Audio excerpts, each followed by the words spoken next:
माँ ये लो, मैंने आटा गूंथ दिया। अब बताओ क्या करना है। बस हो गया, जा तू आराम कर अब। आराम? नहीं, आप बताओ ना, और क्या करना है। अरे कह तो रही हूँ कि मैं कर लूंगी, तू जा। एक काम कर, जा टीवी देख ले।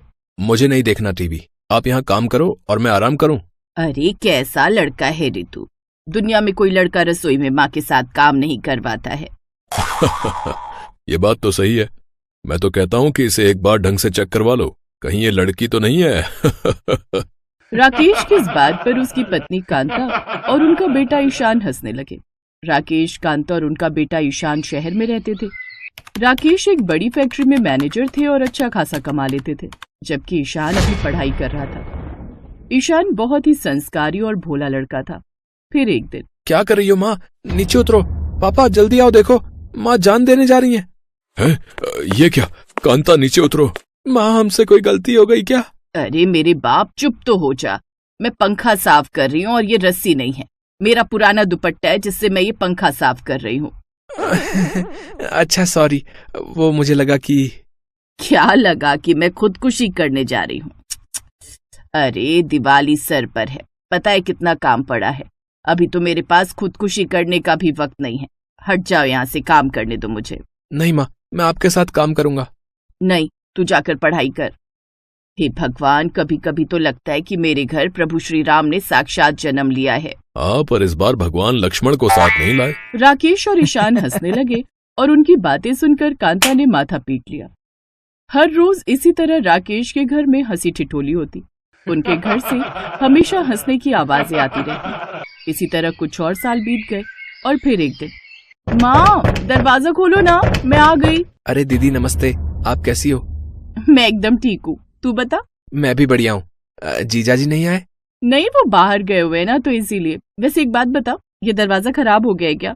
कौन सा, ये वाला? नहीं तो, क्यों? अरे तो भोला चंद, इसे खोलना या बाहर से ही सारी बातें करूँ मैं? ओह शिट, सॉरी दीदी, वो आपको देखकर मैं इतना खुश हो गया कि दरवाजा खोलना ही भूल गया। दिव्या ईशान की बड़ी बहन थी, जो ईशान से 2 साल बड़ी थी और कुछ महीने पहले ही उसकी शादी हुई थी। उसका पति काम से बाहर गया था तो वो दिवाली मनाने घर आई थी। फिर शाम के वक्त, माँ वो आप कह रही थी कि कुछ जरूरी बात है, बताओ। हाँ, एक जरूरी मसले पर तेरी राय लेनी है। हाँ बोलो ना माँ, क्या बात है? एक लड़की का पता चला है।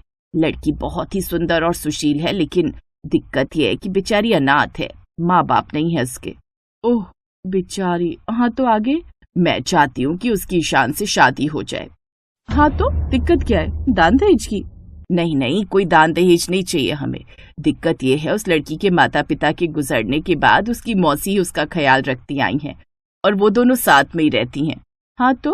अरे उसकी मौसी को भी शायद उसके पति ने छोड़ वोड़ दिया था, तो सवाल ये है कि अगर कनिका से मैं ईशान की शादी करा भी दूं तो साथ में उसकी मौसी को भी यहाँ लाना पड़ेगा। हाँ ये तो मसला गंभीर हो गया। फिर वैसे ईशान से बात की आपने? हाँ, ईशान को तो लड़की बहुत पसंद है। तू बता ना मैं क्या करूं? देखो माँ, अगर आप चाहते हो कि वो लड़की यहाँ खुश रहे और आपकी सच्चे दिल से सेवा करे, तो फिर तो आपको उसकी मौसी को भी साथ रखना पड़ेगा। और वैसे भी आपका इतना बड़ा मकान है, इतने सारे कमरे हैं, तो एक कमरा दे देना उसकी मौसी को। दिव्या की बात कांता को सही लगी और फिर उसने अपने बेटे ईशान की शादी कनिका से करा दी। कनिका तो बहू बनकर आई ही, साथ में उसकी मौसी किरण भी उसके ससुराल आ गई। और फिर, तुम्हारा स्वागत है किरण। हाँ हाँ समधन जी, आप बहुत दयालु हैं। आपने मेरी कनिका से अपने बेटे की शादी कराई और साथ में मुझे भी सिर छुपाने की जगह दे दी। नहीं, ऐसी कोई बात नहीं है। चलो मैं तुम्हें तुम्हारा कमरा दिखा दूं। कांता ने किरण को उसका कमरा दिखाया और फिर शादी में आए मेहमानों को अटेंड करने लगी। और उधर उसके जाने के बाद, तुम दयालु नहीं हो बल्कि बेवकूफ हो कांता रानी। अब देखना मैं क्या करती हूँ। अगले ही दिन से किरण ने अपना खेल दिखाना शुरू कर दिया। वो सीधे कनिका के कमरे में गई और उससे बोली, कनिका तेरे गहने कहाँ हैं सारे? मौसी वो तो मैंने माँ जी को दे दिए। अरे तुझे कितनी बार समझाया था कि अपने गहने हमेशा अपने पास ही रखना। बुरे वक्त में औरत के गहने ही उसका सबसे बड़ा सहारा होते हैं। आगे से ऐसी बेवकूफी मत करना, समझी? हाँ मौसी, मैं ध्यान रखूंगी। तो अभी क्या ले आऊं वापस? नहीं अभी नहीं, बाद में हम किसी बहाने से वापस मांग ही लेंगे। अच्छा सुन, पहली रसोई की रस्म होगी ना, तो उसमें जान देने की जरूरत नहीं है। अरे इतना बड़ा परिवार है, कुछ बना देना हल्का सा। अगर तूने अच्छा खाना बना दिया ना तो फिर हर रोज पूरा खाना तुझसे ही बनवाएंगे तेरे ससुराल वाले, और फिर नई नई फरमाइशें तुझसे झेली नहीं जाएंगी। हाँ समझ गई मौसी। किरण कनिका के घर में आग लगाने में कोई कसर नहीं छोड़ रही थी।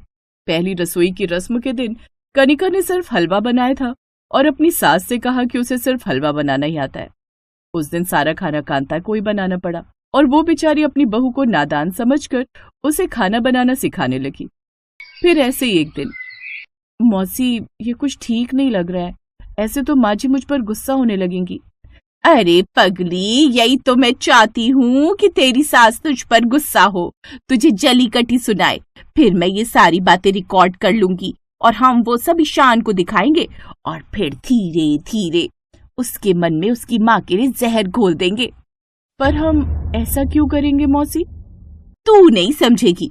मेरे पति ने मेरी सास के कहने पर ही मुझे छोड़ दिया था, इसीलिए सबसे अच्छा ये है कि पहले सांप को ही मार डालो। हम ईशान को मजबूर कर देंगे कि वो अपने माँ बाप को वृद्धाश्रम छोड़ाए। बस फिर तू और ईशान आराम से इस घर में रहना, बिना किसी टेंशन के। और आप कहाँ जाएंगी? मैं तो कहीं भी चली जाऊंगी, तेरी गृहस्थी स्वर्ग बना के। अब मेरा क्या है, मैं तो सड़क पर भी सो जाऊंगी। कैसी बातें करती हो मौसी, आप हमेशा मेरे साथ ही। धीरे धीरे भोले भाले ईशान और कनिका पर किरण का जादू वाकई असर करने लगा। किरण हर रोज साजिशें करने लगी। वो कभी गैस तेज कर देती और दूध पूरा उबाल देती और नाम लगा देती कांता का, तो कभी जानबूझकर कनिका के कपड़ों को प्रेस से जला देती और ईशान से कहती कि उसकी माँ ने ये किया है। इन्हीं बातों को लेकर एक दिन ईशान और उसकी माँ में कहासुनी हो गई और फिर, हेलो माँ, आप रो क्यों रही हो? तेरा भाई आज मुझसे बहुत लड़ा है। अपने भाई के बारे में ऐसी बात सुनकर दिव्या को यकीन नहीं हुआ। वो समझ गई थी कि कोई बहुत बड़ी गड़बड़ है। वो अगले ही दिन अपने मायके आ गई। अरे दीदी, आप ऐसे अचानक? हाँ, वो तेरे जीजा जी बाहर गए ना कुछ महीनों के लिए, तो मैं यहीं आ गई। चलिए, अच्छा किया आपने। अच्छा दीदी, मैं चलता हूँ, मुझे ऑफिस जाना पड़ेगा। दिव्या ने अपनी माँ से सारी बात पता लगाई और वो समझ गई कि असल में कनिका की मौसी किरण ही घर में आग लगा रही थी और उसकी भाभी कनिका अपनी मौसी किरण के हाथों की कठपुतली थी। अरे मौसी, कैसी हो? सब ठीक? तुम अचानक कैसे? अरे मेरा घर है मौसी, मैं जब चाहे आऊं जब चाहे जाऊं। अरे ये प्रॉपर्टी आधी मेरी भी तो है। दिव्या की बात सुनकर किरण का मुंह बन गया। उसका बिगड़ा हुआ चेहरा देखकर दिव्या उसकी सारी हसरतें समझ गई। फिर शाम को, माँ आपका शक सही था, कनिका भाभी की कोई गलती नहीं है, बल्कि सारी गलती मौसी की है। वही घर में आग लगा रही हैं। पर पहले तूने ही तो कहा था कि वो कनिका की माँ जैसी है, उसे सहारा दे दूं।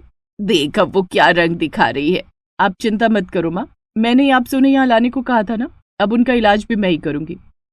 दिव्या ने मौसी की पोल खोलने की ठान ली थी और फिर एक दिन, मौसी आओ ना जल्दी से, देखो सब लोग आपका ही वेट कर रहे हैं। आई आई, वैसे तुम बहुत अच्छी हो, वरना मेरा जन्मदिन तो कब आता है कब चला जाता है मुझे खुद ही पता नहीं चलता।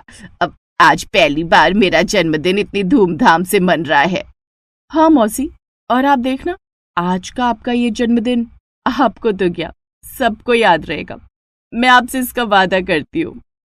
जैसे किरण ने केक काटा तो वहां खड़े सब लोग तालियां बजाने लगे और फिर, आज हमारी प्यारी मौसी किरण जी का जन्मदिन है, तो इस मौके पर मैं इन्हें एक शानदार गिफ्ट देने वाली हूँ। दिव्या के ऐसा कहते ही सामने की बड़ी सी दीवार पर रोशनी हुई और एक प्रोजेक्टर से दीवार पर वीडियो चलने लगा जिनमें किरण की रोज की करतूतें थी जो उसने कांता के घर में आग लगाने के इरादे से की थी। आओ मौसी, आप तो सबसे आगे बैठो, यहाँ से साफ साफ देखो अपनी साजिशें। वीडियो में साफ दिख रहा था कि कैसे किरण ने बार बार दूध फैलाया, छत पर सूख रहे कपड़ों को नीचे गिरा दिया और किस तरह से उसने ईशान को अपनी माँ के सामने खड़ा कर दिया। उन वीडियोस को देखकर हर कोई हैरान हो गया।